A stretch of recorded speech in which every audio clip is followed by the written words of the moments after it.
Hello friends, कैसे हैं आप। स्वागत है आपका हमारे यूट्यूब चैनल पर। और आज फिर हम आए हैं नई वीडियो लेकर। और हमारा आज का टॉपिक है विश्व भूगोल में वायुमंडल की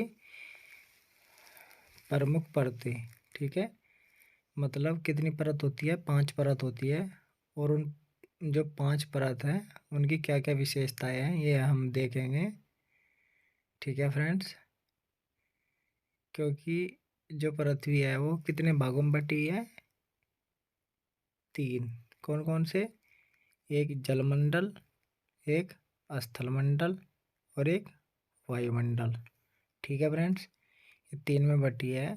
और इन तीनों को मिलाकर एक क्या बनता है? जीवमंडल, जहाँ पर स्थलमंडल भी है, वायुमंडल भी है और जलमंडल भी है। इन तीनों के जोड़ को क्या कहते हैं?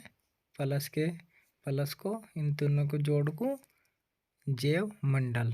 ठीक है, और वही सबसे उत्तम मंडल है जिसमें पशु पक्षी, व्यक्ति, मानव और सर्वाधिक मानव जीव जंतु निवास करते हैं। ठीक है फ्रेंड्स, तो चलिए आज हम बहुत ही इम्पोर्टेंट टॉपिक है और एक क्वेश्चन देखने को ज़रूर मिल जाता है यहाँ से, और इसकी परतें देख लेंगे हम।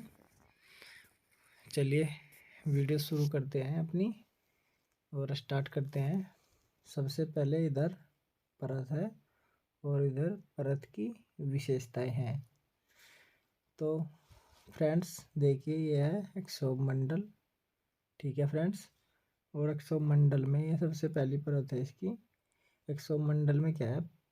प्रति 165 मीटर की ऊंचाई पर तापमान में 1 डिग्री सेल्सियस की गिरावट आना। ठीक है फ्रेंड्स, कितनी? प्रति 165 मीटर की ऊंचाई पर, मतलब जितना हम 165 मीटर की ऊंचाई पर ऊपर जाएंगे तो तापमान में क्या होगा? 1 डिग्री सेल्सियस की सेल्सियस गिरावट हो जाएगी, मतलब कि कम हो जाएगा। ठीक है, मानने की बात है कि हम यहाँ से 165 किलोमीटर ऊपर चले गए। ठीक है, कहाँ से? भूपरपट्टी, मतलब भूपरपट्टी से 165 किलोमीटर ऊपर गए, मतलब अक्षोमंडल है। यहाँ से हम ऊपर गए और तो जब हम 165 किलोमीटर ऊपर चले गए तो तापमान, मानने की बात है यहाँ से अभी 20 हो रहा है, तो वहाँ कितना हो जाएगा? 19। ठीक है फ्रेंड्स, और दूसरी घटना क्या होती है? मौसमी घटनाएं। ठीक है फ्रेंड्स, इसी मंडल में घटती है। मौसमी घटनाएं कैसी? जैसे बारिश आना, हवा चलना, आंधी आना, तूफान आना। ठीक है फ्रेंड्स, धूप निकलना। तो जितनी भी मौसम की घटनाएं हैं, मौसम संबंधी घटनाएं कहाँ घटती हैं? एक्सोमंडल में। ठीक है फ्रेंड्स, अगली क्या विशेषता है? यहाँ पर जलवाष्प। ठीक है, जलवाष्प कैसा? जल का वाष्पीकरण। ठीक है, मतलब जल गर्म होकर ऊपर उठता है। ठीक है, ऊपर की ओर जाता है। जब भी कोई चीज़ गर्म होती है वो कहाँ जाती है? भाप के रूप में उड़ जाती है हवा बनकर। ठीक है, तो उसे क्या कहते हैं? जल वाष्प, जल का वाष्पीकरण। ठीक है, अगला क्या है? धूल कण। यहाँ क्या मिलती है? धूल के कण मिलते हैं और आर्द्रता आदि मिलते हैं। ठीक है, आर्द्रता भी यहाँ पर मिलती है। ठीक है फ्रेंड्स, तो ये ध्यान रखेंगे आप। ये इतनी सारी चीज़ें ये इतनी घटनाएं घटित होती है, मौसमी घटनाएं भी इसमें होती है। क्वेश्चन ऐसे पूछ लेगा, वायुमंडल के उस परत का नाम बताए या उस मंडल का नाम बताए जहाँ पर मौसमी घटनाएं घटती हैं। ठीक है फ्रेंड्स, तो क्या है उसका नाम? अक्षोमंडल। ठीक है, चलिए अगला देखते हैं। अगला है समताप मंडल। ठीक है फ्रेंड्स, नंबर 2 समताप मंडल। अच्छा, यह परत वायुयान चालकों के लिए आदर्श होती है। ठीक है फ्रेंड्स, किन के लिए? वायुयान मतलब हवाई जहाज के लिए उत्तम मंडल है। ठीक है, और सबसे इम्पोर्टेंट ये जो है ओजोन परत। ठीक है फ्रेंड्स, ओजोन परत किस मंडल में पाई जाती है? ये प्रश्न काफ़ी बार पूछा गया है विभिन्न परीक्षाओं में। ये इतना ज़्यादा महत्वपूर्ण प्रश्न है, बहुत ही ज़्यादा। ठीक है फ्रेंड्स, ये बहुत ज़्यादा पूछा गया है। ओके, ओजोन परत किस वायुमंडल में पाई जाती है? तो किस वायुमंडल में पाई जाती है? समताप मंडल में। ठीक है फ्रेंड्स, चलिए ये ध्यान रखना। और यहाँ पर हवाई जहाज वगैरह भी चलते हैं, हवाई जहाज वगैरह इसी में ही चलते हैं। ठीक है फ्रेंड्स, वायुयान चालकों के लिए आदर्श सबसे अच्छा मंडल माना जाता है। ठीक है फ्रेंड्स, चलिए आगे देखते हैं अब अगला मंडल।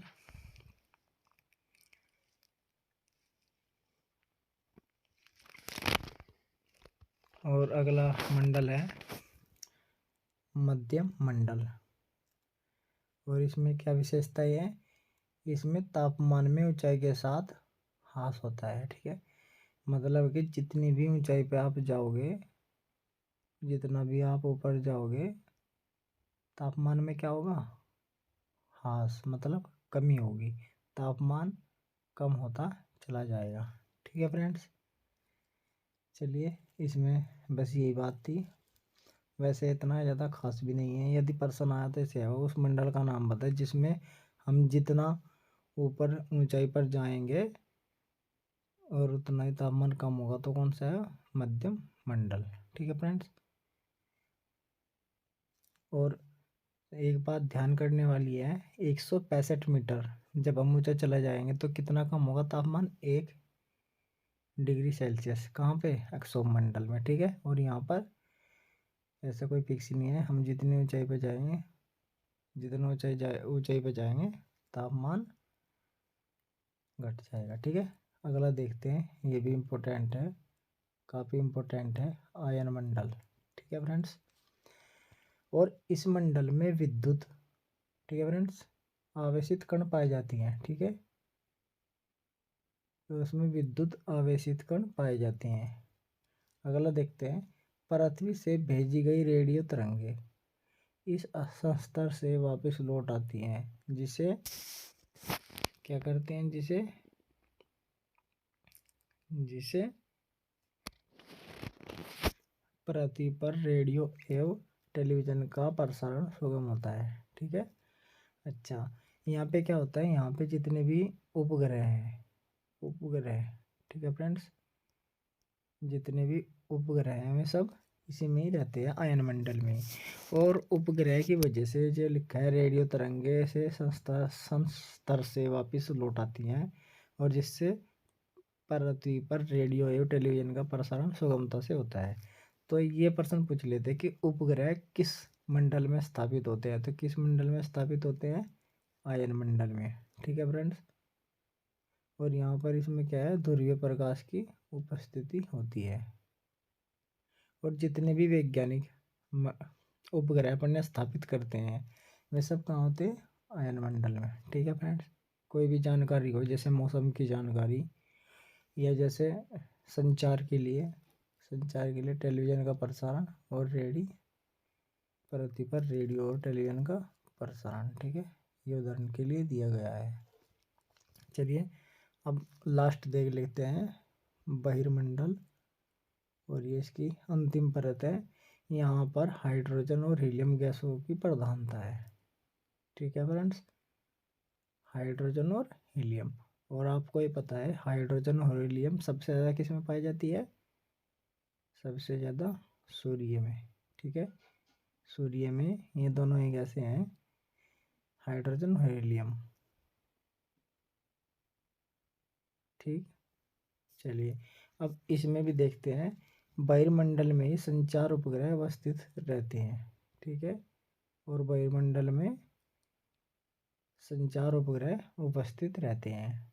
ठीक है फ्रेंड्स, अब इसमें ये जो था, ध्रुवीय प्रकाश उपस्थित होता है और टेलीविज़न का प्रसारण सुगम होता है। ठीक है, कुछ उपग्रह ऐसे हैं जो वैज्ञानिक बड़े शोध के लिए, ठीक है, बड़े शोध के लिए अपने उपग्रह स्थापित करते हैं। ठीक है, और संचार के लिए स्पेशली। ठीक है, यहाँ पे मैंने संचार लिया था, यहाँ पे संचार नहीं आएगा। ठीक है, संचार के उपग्रह अवस्थित कहाँ होते हैं? बहिर्मंडल में। ठीक है, यहाँ पर दो ही चीज़ है, के संचार के उपग्रह कहाँ उपस्थित होते हैं? वायुमंडल में। और इसमें कौन सी गैस पाई जाती है? हाइड्रोजन और हीलियम। ठीक है फ्रेंड्स। और इसमें आप ये रखेंगे टेलीविज़न का प्रसारण सुगमता से मतलब आसानी से। ठीक है। और पृथ्वी पर रेडियो एवं टेलीविज़न का प्रसारण सुगमता से कहाँ, किस मंडल के कारण होता है? ठीक है। और यहाँ पर रेडियो तरंगे क्या हो जाता है? वापस लौट जाता है, जो पृथ्वी से जाती है। ठीक है फ्रेंड्स। तो आज इस वीडियो में इतना ही। अपना ध्यान रखें और पढ़ाई पर भी ध्यान रखें, क्योंकि आप स्वस्थ होंगे तो पढ़ाई होगी, वरना आपको प्रॉब्लम हो जाएगी। सर्दी काफ़ी हो रही है, तो अपना ध्यान रखें। धन्यवाद।